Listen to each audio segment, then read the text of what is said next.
Alright, I'm back. I'm not sure exactly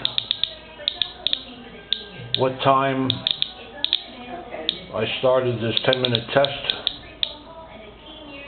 It's more than half over. It's probably maybe 3 more minutes or something like that. We've gotten almost 200 counts a minute.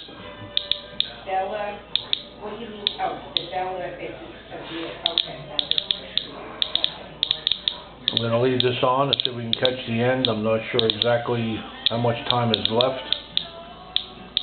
I would say at least 2 minutes. Could be wrong.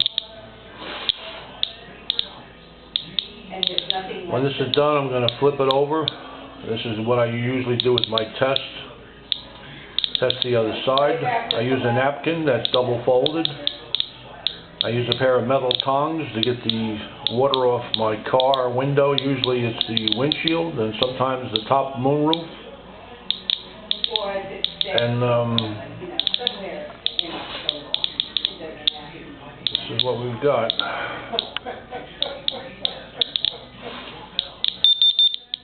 Okay. 21, 215 counts. 215 counts per minute. Alright, I'm going to shut this down, flip her over, and see what we get on the other side of the napkin.